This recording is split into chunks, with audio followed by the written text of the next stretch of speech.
You are listening to Lighthearted, the official podcast of the United States Lighthouse Society. My name is Jeremy D'Entremont. Welcome. Today is January 26th, 2025, and this is episode 307 of Lighthearted. Today we'll be listening to part 2 of a two-part interview with the former UK lighthouse keeper Peter Halil. First, I want to mention a couple of lighthouse events that are coming up for Valentine's Day. On Friday, February 14th, which is, of course, Valentine's Day, Absecon Lighthouse in New Jersey will host the annual Evening of Romance and Renewal. Couples are invited to take part in a group vow renewal ceremony in the keeper's house, followed by a champagne toast and dancing to live music. You can get the details at abseconlighthouse.org, A-B-S-E-C-O-N lighthouse.org. On Saturday, February 15th, at Fire Island Lighthouse in New York, there will be a Valentine's Evening Tower Tour with free flowers and chocolates given out to couples. Plus, you get to experience sunset from the top of the lighthouse. See fireislandlighthouse.org for more on that. If you have a lighthouse event you'd like us to mention on this podcast, please let me know by emailing me at jeremy@uslhs.org. Now we're going to hear part 2 of my interview with Peter Halil. Peter was a lighthouse keeper in the UK from 1974 to 1997, and he was among the last traditional lighthouse keepers there before all the lights were automated. He also shot video at as many lighthouses as possible before they were automated. His videos sometimes include footage of the keepers at work and, when possible, interviews with keepers. He's posted the videos on his YouTube channel, which you can access at youtube.com/@ that's the @ symbol, Peter Halil. Or you can just go to YouTube and search for Peter Halil, that's Halil. It was a real pleasure speaking with Peter. He's done so much to preserve lighthouse history. Let's listen to part 2 of our conversation now.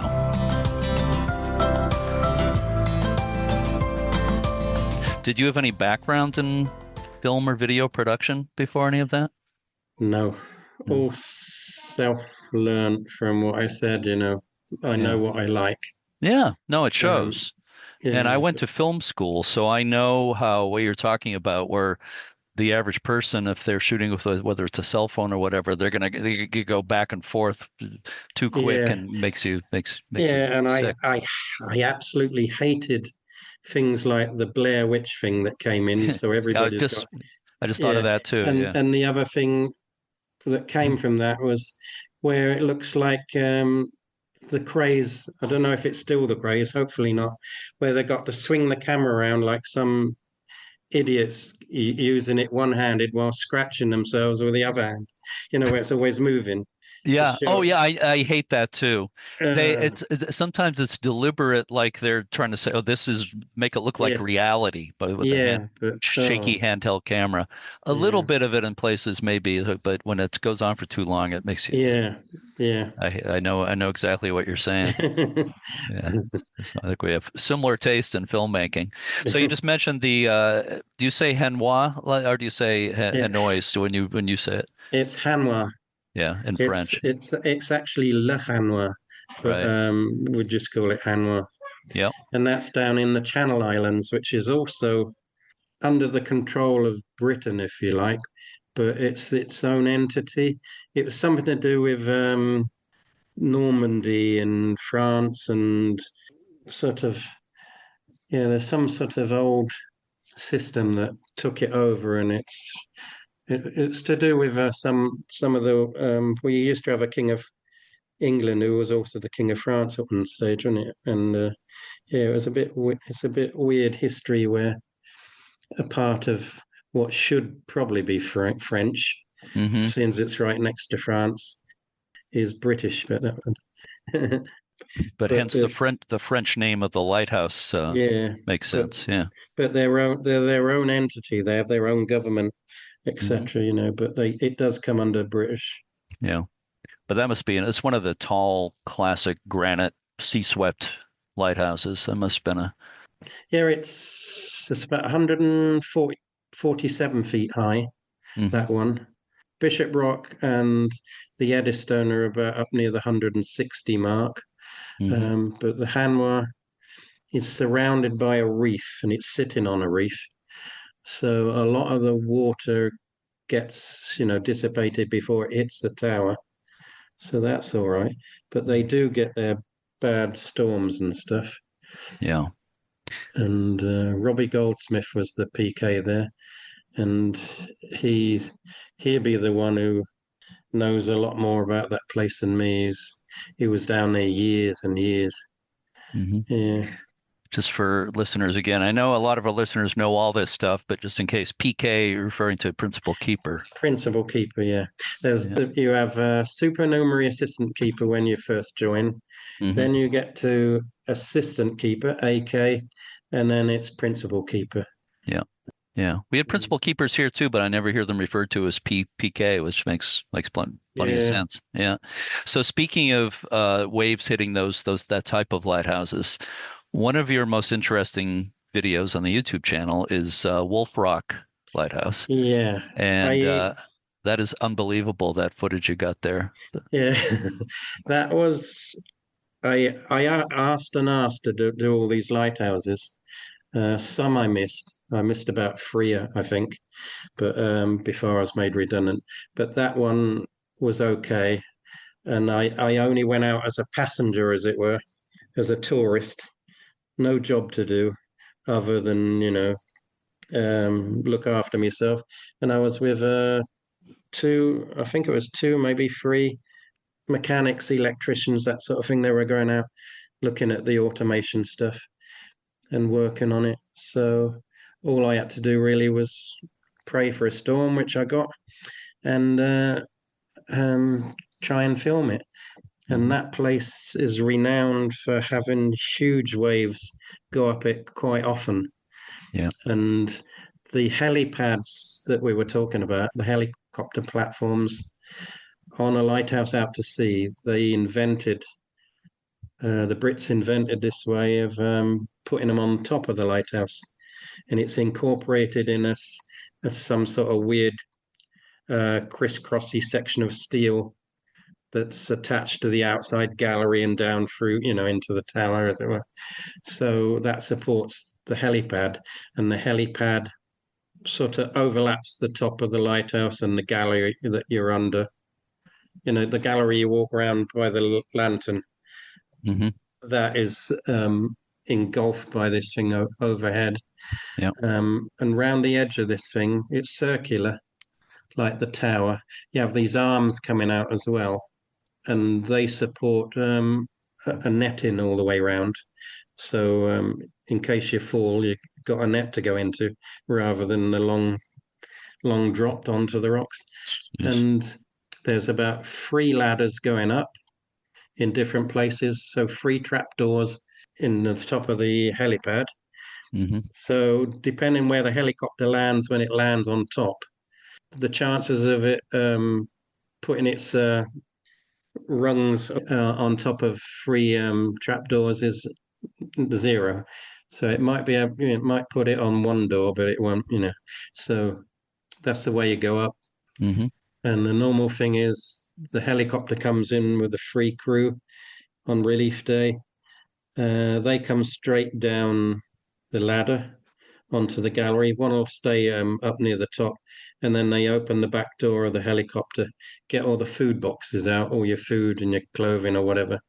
Hmm. It's a standardized red box, and that gets sent down the steps and pushed to one side, and then your stuff goes up, and that goes into the back of the helicopter, and you do like a swap over, and that's away you go. But the actual thing when I was there, these helipads, what I didn't say was they're designed in such a way if a wave hits them, there's a little like aluminium or aluminum as you call it, peg that will snap to take it clear away. Not the whole thing, but different panels, so as you don't put a strain on the tower Hmm. and do damage. And quite often I've heard that they lose odd panels here and there for a bad winter, and then they have to bring the panel in and slot it back. They have them all made up. Anyway, there's famous pictures of the wolf really engulfed in a huge waves. So me knowing this, went up on the top in the height of this storm, and I'm not brilliant at heights if there's no railings or anything. Hmm. I'm probably like everybody else.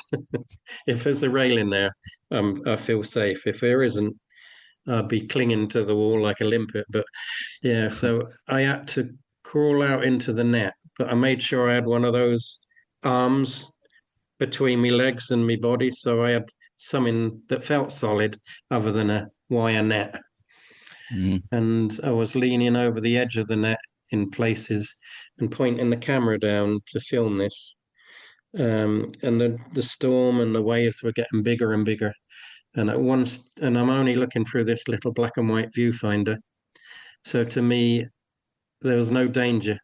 You got the odd quiver when it hit, and the shaking you see in some of the footage is not me. It's the actual tower shaking. But and there's a point where the wave comes up, and it comes all the way to just below the lantern, so it's on the gallery level. And I was the whatever height that lantern is, I was laying on the bit above. Right, maybe 20 feet or something like that. Maybe not even Yeah, that. Yeah. yeah. And yeah, it didn't look dangerous till I played it back. Put it that way. So yeah, but luckily it didn't get any worse. Yeah. Well, what a great Otherwise, thing to have recorded for yeah, it the world was. to see. Because, Yeah, it was good fun. Yeah, yeah, in a very frightening kind of way. But anyway, so yeah, people need to check out your YouTube channel and especially seek out that one, the one at Wolf Rock. Another thing I've noticed looking at your videos, obviously it's great to record well things like what you just talked about, but the interiors of these places, yeah, because otherwise that stuff, in my experience, a lot of keepers didn't take photographs or anything else. So yeah, you're preserving that for posterity, but also you show a lot of the lenses at yeah, the lighthouses, and that's very valuable too. I know in the yeah. UK, I think you still have more of your historical Fresnel lenses still in place than we do over here, but still to show those working the way you did is great. I think a lot of them are going to finally come out Hmm. and go into museums and stuff. And some of the ones I filmed have already been removed. There was Yeah. one I filmed which was down on the south coast. It had this biform lens, so a double Uh-huh. lens, Yeah. and it was beautiful. And they took it out and put, one of those little LED things in.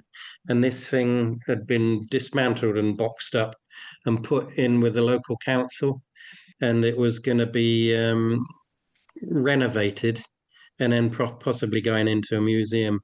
And then when they went to check on it at one time, it had been stolen. The whole thing had gone, and nobody knows where it is.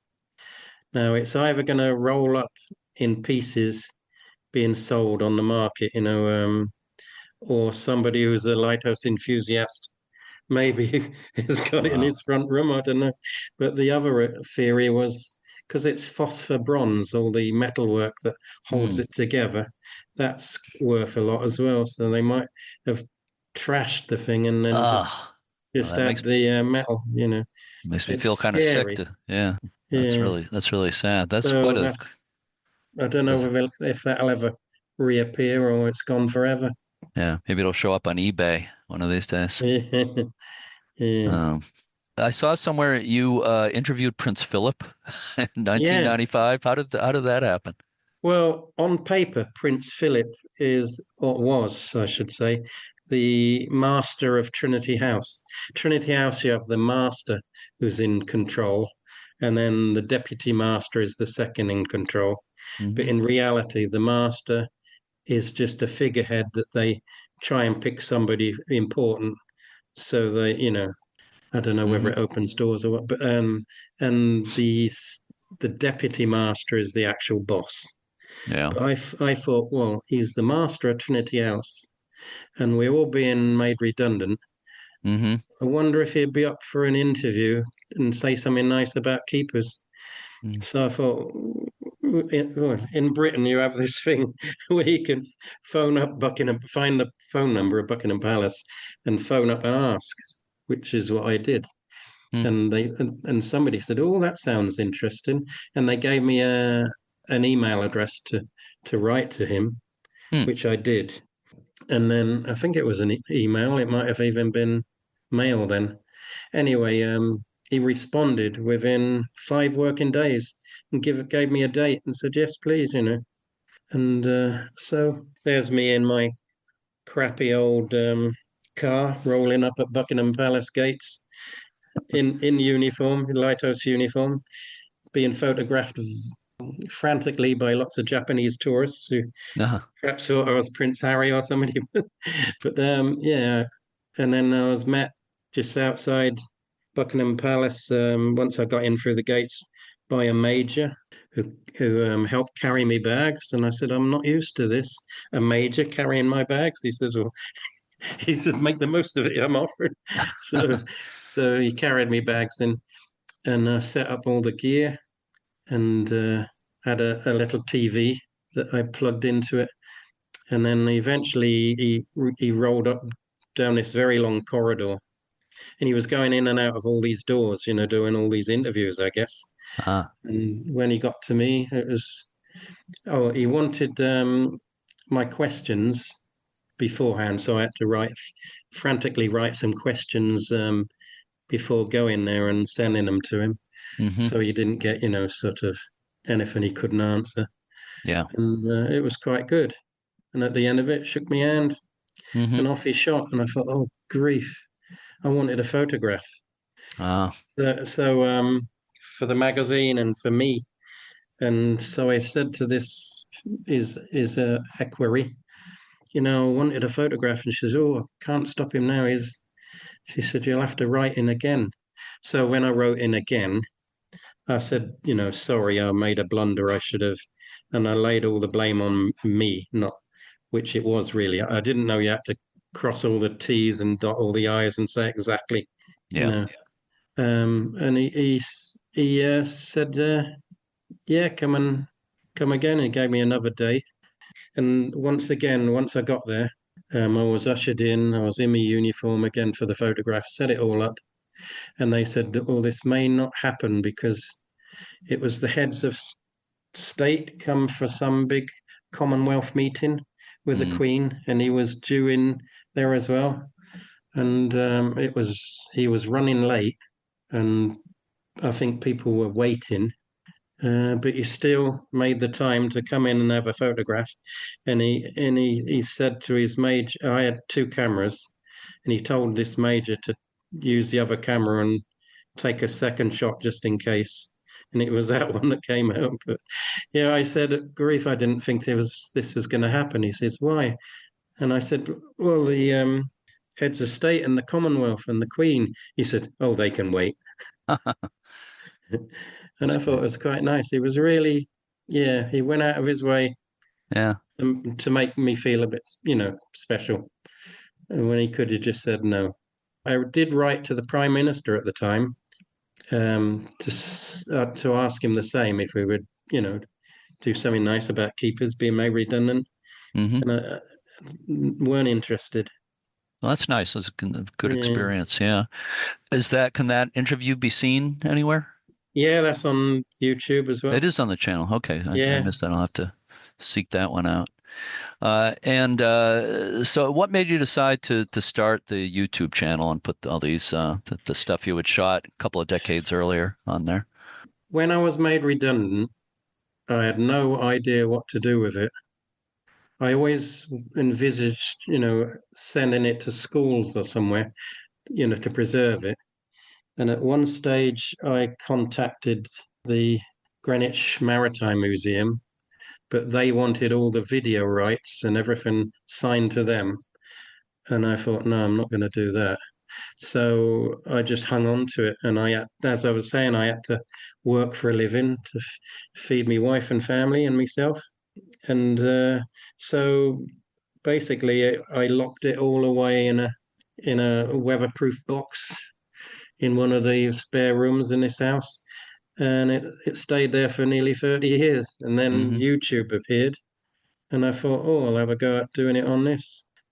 And of course, when I first was looking to do stuff and send it to schools, I had to try and buy equipment to do it, which never got used. And it was, yeah, just luckily after I'd come out of the my second job, which was basically refueling on a military base, an RAF base, refueling airplanes and all sorts of stuff. After that, I had time then to sit down and work out how to do all this stuff, Hmm. and finding the right sort of software to edit and then learn Yeah. how to edit, and that's how it came along. And I started off, I think, with walking videos. I think to start with, I was trying to walk the Welsh coast, but my body and my elastic band broke before I got halfway around, and that was it. The Wales Coastal Path, they call it, right? Yeah, yeah, parts of that's on there, but Yeah, I saw. Yeah. yeah, So that's a super long path, the whole thing. yeah, quite long. Yeah, Yeah. it's the whole coast of Wales. Hmm. Yeah, I got halfway, Well, but that's not all in bits, not all in one go. right. That's pretty good though. And you've come to the US not too long ago. You were in Florida, right? Yeah, Uh, that was yeah. One of the videos we did ages ago was when I was made redundant. With some of the money, the wife decided I needed a boost. So she said, "Why don't you do something with it that you've always dreamed of?" And she mentioned Peru and Machu Picchu. mm. And I said, "How has that been my dream?" She said, "You're always mentioning it." I thought, "Am I?" Anyway, that was all organised, and my daughter wanted to come to look after me, Hmm. so we went off, and it was going to be just visit a few places, but the holiday company said that if we've had this special deal come in, and if you go on this, you can do, this, and this. Oh, okay. And after we read what this, and this was, it actually meant walk the Inca Trail for 4 days up in altitude. And I thought, oh, grief. So we had to do a bit of walking before we got there to boost ourselves. Hmm. But yeah, it was strenuous, but very, very enjoyable. And that was the start of the video and we'll put this on YouTube. And then from that, I discovered walking. That's a long-winded way of getting round to the point. And I started doing the Welsh Coastal Path. It started with Anglesey, where I live, circuit of that. And I Hmm. enjoyed it so much, I thought, oh, I'll go round again. And then I thought, well, I'm obviously fit enough still. Yeah. Let's let's try the Wales Coastal Path. So I started that, and that's what started off the YouTube thing.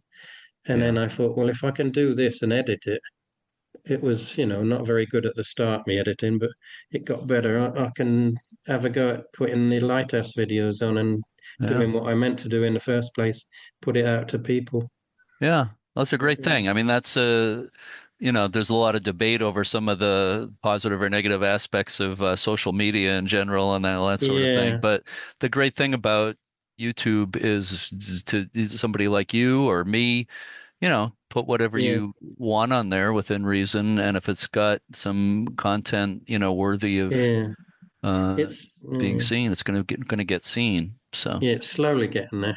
well, you've got thousands of subscribers, which is really good. I mean, I think it's something like 8,000 or something, which is actually Yeah, pretty yeah, impressive. yeah. Yeah. But I watch a lovely young lady on a motorbike that's traveling the world on a motorbike. Uh-huh. Norrally, she's Dutch, and grief, she does things I wish I had the courage to do. Yeah. She's on her own, Yeah. taking a motorbike everywhere, Uh-huh. all on back roads, and I think, grief, I wish I had a heart like yours. But yeah, yeah, Yeah. Yeah, she's got like something like 2.5 million. Hmm. Um, Well, yeah.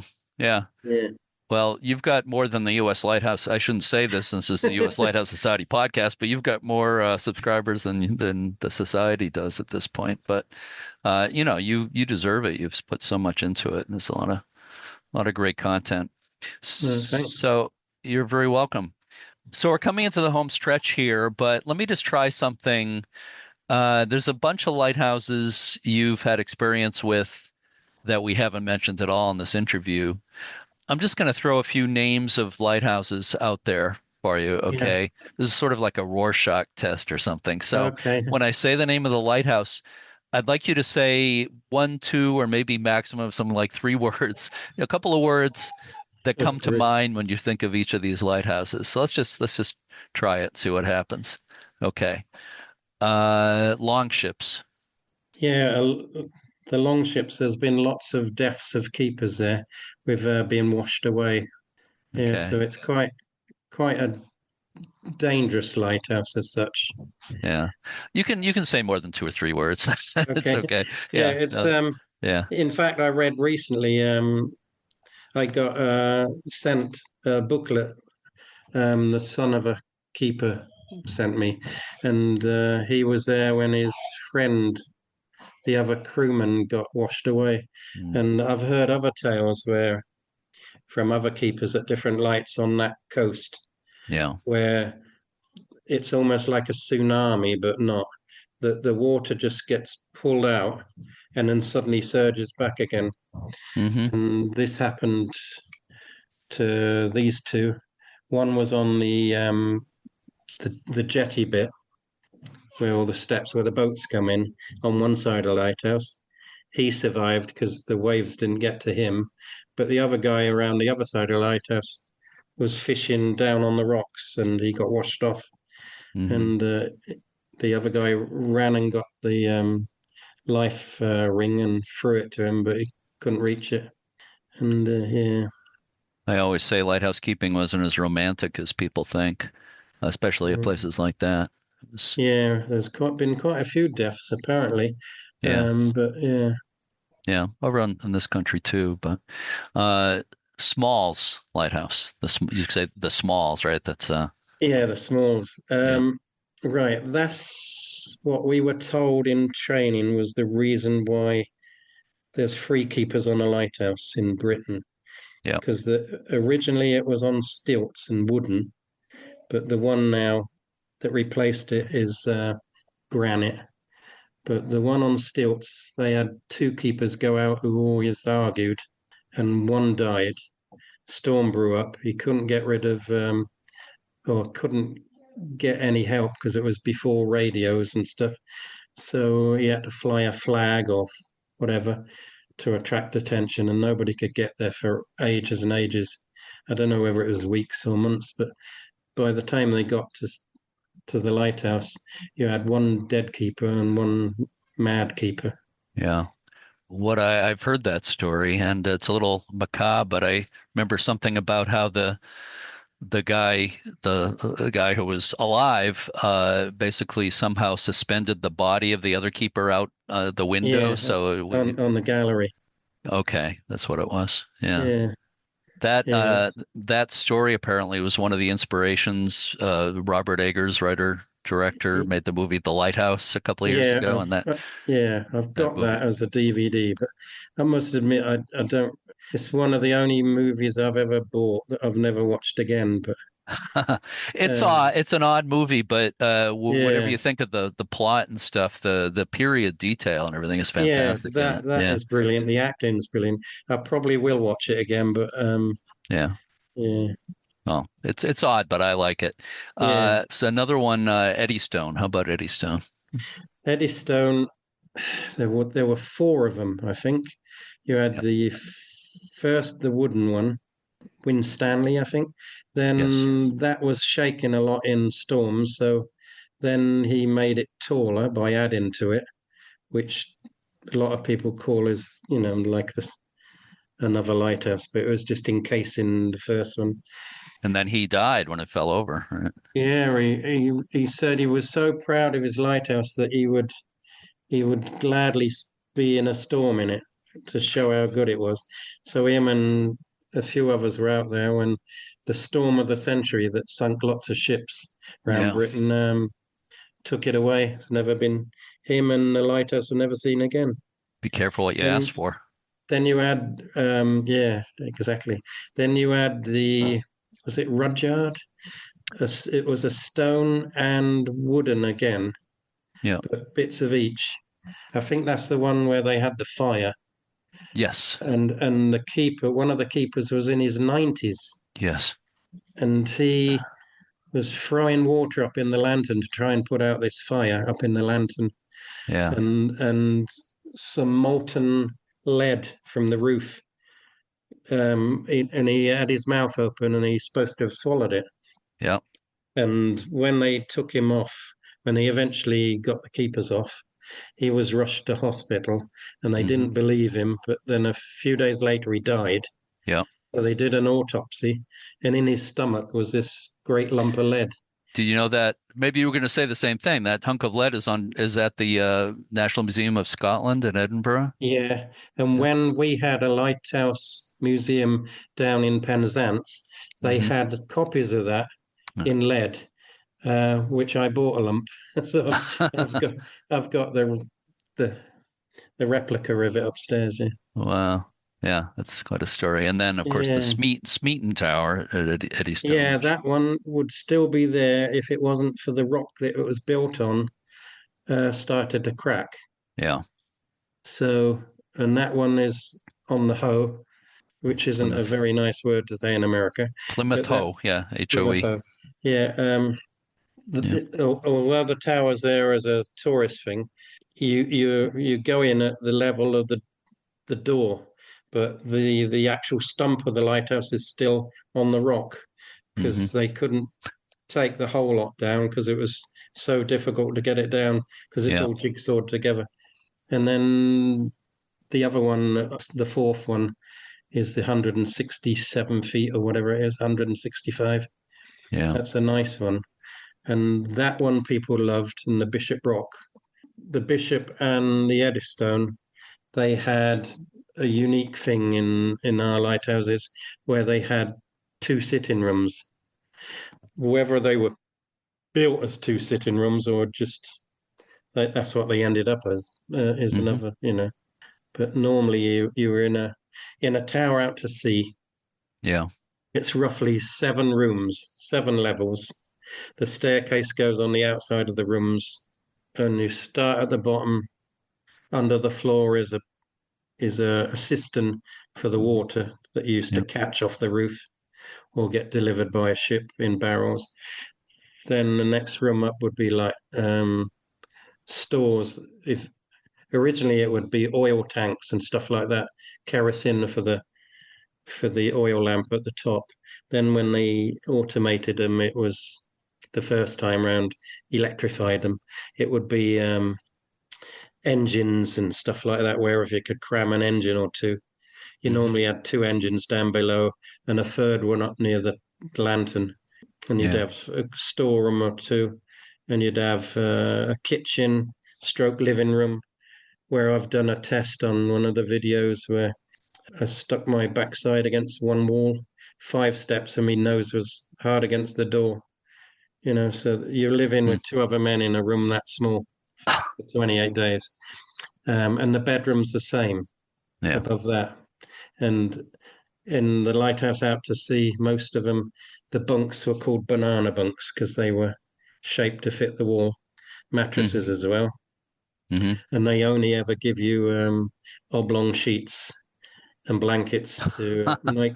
So it's a you get like 3 foot to tuck in one side and like a yeah, couple of inches this side. You can't make a bed to look perfect yeah. with oblong sheets on a banana shaped bunk. Never Yeah, thought of so that. Yeah. Yeah, and it's definitely unfair to ask you to just say something, that's all right. define a lighthouse with one or two or three words. But I just a couple others I'll mention because I went to them when I was there in 2017. That very different than the lighthouses we were just talking about. But how about St. Mary's? lighthouse? St. Mary's, yeah, I only visited that one for the Hmm. videos. But Yeah. yeah, you got it's an island. There's a sort of causeway that floods, you know, during the day with the tide. Yeah. And the keepers, I was talking to one or two keepers that had kids there, families there. They lived on the island Hmm. next to the lighthouse. And I said, did you ever not get your kids to school? He said, no, never. They always managed to get the tides, right or whatever, and get the kids across. Hmm. But yeah, Yeah. Yeah. We walked very, out there. yeah, very tall tower. Yeah. Yeah, and the lens was in the museum in Penzance, but they've sent it back to that place. But I don't know if they've put it up yet because they don't want it up at the top. They want to display it down below, but it's so big and heavy. They've Hmm. got to find somewhere that's strong enough to take the weight of this lens. How about Suter Lighthouse? Cedar Point, yeah, that's the Yeah. only one that the National Trust bought or Hmm. got given. Yeah. I don't know if they buy things or get given them. And that's, although I'm not a great lover of the National Trust because the way they've gone over the years, but to give them their due, that place is as if the keepers has just left. It's, perfect. Hmm. Just like, a bubble. Yeah, it's got all the engine room. It's got everything as if the keepers have just gone out for their lunch or something. Yeah, Yeah. it's good. It's true. It's true. That's the way it struck me too. And they Yeah, blasted the horn for us when we were there. yeah, The old yeah, uh, compressed air horn. That yeah. was pretty. I managed to get some recordings of foghorns, but Yeah. not very many. So they're on videos where I can. But Yeah. yeah, yeah, I got that one. But Mhm. yes, and when I was in the Falklands, I was chatting to the guy there who was taking me around, and we got talking about foghorns. I said, "Yeah, that I've always been after this one that I heard in the '60s. I'm sure of the Golden Gate Bridge with the in America with the traffic going over and all the foghorns going off all over and the ships." He Mm. said, "Oh, I got that. I'll send you a copy," Oh wow. which he did. But I don't know if I'm be allowed to put that on YouTube because I don't know who the copyright person would be. But Right. Right. I can't even remember who did it. And Yeah. the tape I got is just a copy. So It's neat. Yeah, they have a history and romance all their own. We could get deeply into that subject, I'm sure, maybe another time. yeah, This is all interesting, and again, we're just scratching the surface, I think, in your experience. But all right, maybe we can do it again sometime. But yeah, why not? for right now, I just have two more questions for you for bonus Go on then. points. Okay. Okay. Your next to last question is, and you touched on this earlier, but I'm going to ask you anyway. If you could be a lighthouse keeper again, would you do it? In a heartbeat, probably. But yeah, it was just a dream job. But once again, as it all depends on the crew you're with. If you get that perfect crew, it's absolutely bliss. Hmm. You all mesh together, you all know what you're doing. It only takes one, and it messes the whole thing up. Like Yeah. I've been on lighthouses where you have set routines, and on a Monday you do this, and on a Tuesday you do that. Hmm. But every day you do the same clean down from the top. As soon as you turn the light out, you have to clean the lens, and then you work your way down the building, the whole building, the steps, sweep the steps, wash them down, and then the kitchen. You clean that out and give that a good going over. You pump up water, salt water for the toilets, fresh water to drink, and things like that. And then and every day you also get an extra job. And then there's other crews you go on the opposite you who might do bugger all, and you think, hmm, yeah. Yeah. And on relief day, before relief day, we used to unmake our beds and then get a bucket with warm water and soap and some disinfectant, and you disinfect all the wooden areas around your bed, um, and leave that off for a few hours to dry. Then remake your bed and put it back, so the other keeper coming on has a fresh, pristine area to, and some didn't bother, so, you know, Yeah. it Yeah. only takes one. Yeah.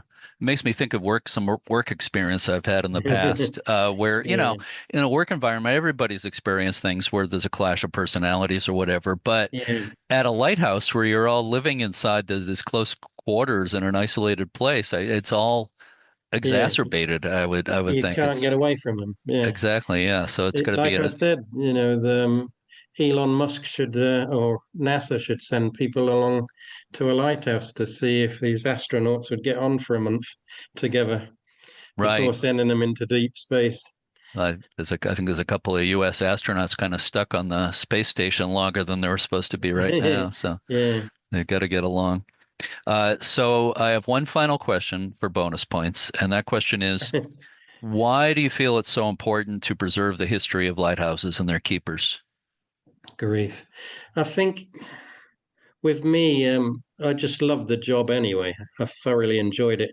But when I look at my career, I did very little rock time, which is the lighthouses out to sea. I Hmm. did an awful lot because I was married with kids on land stations.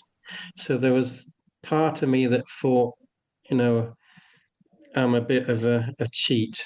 Am I a real lighthouse keeper? And there was a part of me that saw all the old lighthouse keepers and what they did and the hardships they went through and that. And I love history anyway, I always have. And I just thought it needs to be preserved.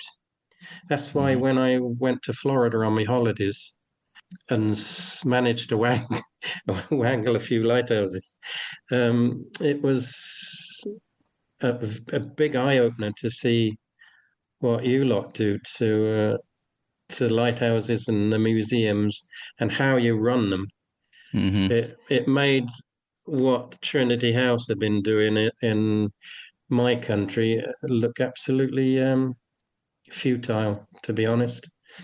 Well, Florida's kind of unusual. They have several really good lighthouse museums. Not every state that has lighthouses has that. Yeah, So, but there's several there that have done an amazing job. You're right. yeah, Yeah.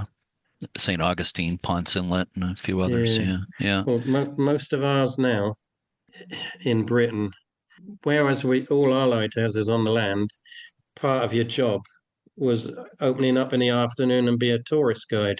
Hmm. Um, so, and then when they all automated everything, they slowly shut them all down. And I don't know if they've sold the houses off or what, but just in the end, it was only like six that were open to the public. Yeah. And the lighthouse I ended up on, the Lizard, the last I heard, that had closed to the public this year Hmm. because they didn't have anybody that could open it and make a profit on Yeah. taking people round and stuff. So it's all vanishing. Yeah. Well, And that's the bottom line is, yeah, money, obviously, and yeah, if it's out of sight, out of mind for most people, there's not the opportunity to yeah, make money. and Yeah. and I think because Britain's so full of history everywhere, lighthouses get well nowadays are getting forgotten.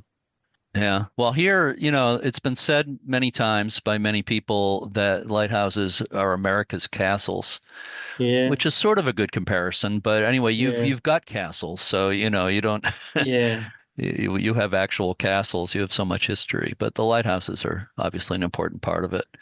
Uh, so you've done so much to preserve this stuff, and I think you deserve a medal for it. Really, if I had a medal to give you, I'd give it to you because Thank you. it's such a service to anybody who cares about history, anybody who cares about lighthouses. So people need to go to your YouTube channel, which it does it have a title really, or they should search for your Not name to it's find it? it's either my name or Yeah. when I was trying to get a grant, which never appeared. I was trying to get a grant to do all this. Hmm. Um, Somebody said I had to have a name, so I just came up with our lighthouse heritage, Right. and that's there as well. But it's mainly my name. Hmm. It started with, Yeah. so either will find me. I know all the Um, videos start with that, right? Our lighthouse yeah, heritage. Yeah. yeah, Hmm. and that was just the thing I came up with because when I was trying to get grants, I couldn't get one.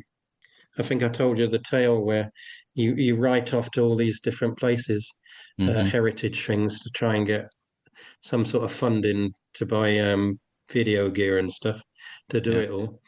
And back would come, oh, you're not really. Somebody said, oh, try the buildings heritage lot. So you try that.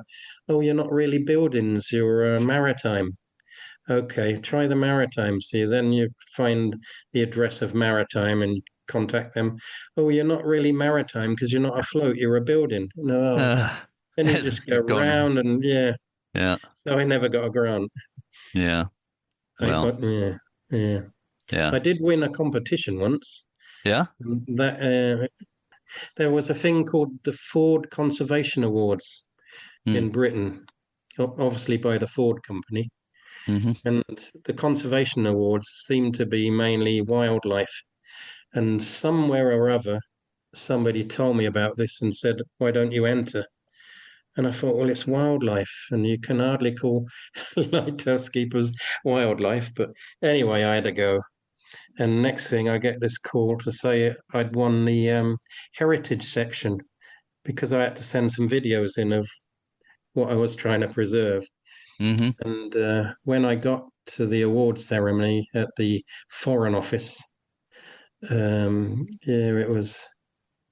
it was good, but there was, I Yeah. don't think the wildlife lot were too impressed with me because they were expecting it all to go to wildlife, and here comes this little lighthouse keeper filming other keepers. And they Yeah. didn't quite see us as an endangered species, I guess, which, to be fair, I suppose was a bit of, but I got free ground out of it, Uh-huh. £3,000, and that Yeah. went into buying the Sony camera and other bits.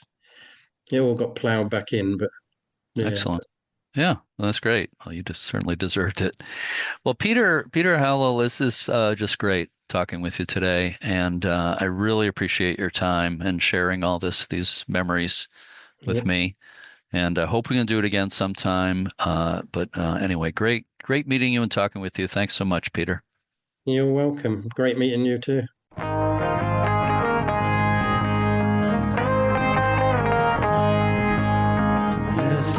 Again, to watch Peter Halil's videos of lighthouses and keepers in the UK, visit his YouTube channel at youtube.com/@PeterHalil, or simply go to YouTube and search for Peter Halil, Halil. As time goes on, there are obviously fewer and fewer people alive who served as lighthouse keepers. Not only that, but there are fewer and fewer people who even remember the days of staffed light stations. People like Peter Halil know how important it is to save this history so it isn't forgotten. Thanks again to Peter for being a lighthouse in the field of lighthouse history. A shout out to all the staff and volunteers at lighthouses around the country and everyone who is working to save our lighthouses and their history. We are all on the same team. We'll be back in 2 weeks with a new episode featuring a conversation with Alex Diaz, chairman of the Friends of Palm Rocks Lighthouse in Rhode Island. To all our regular listeners and our new ones, thanks so much for listening, and keep a good light. I'm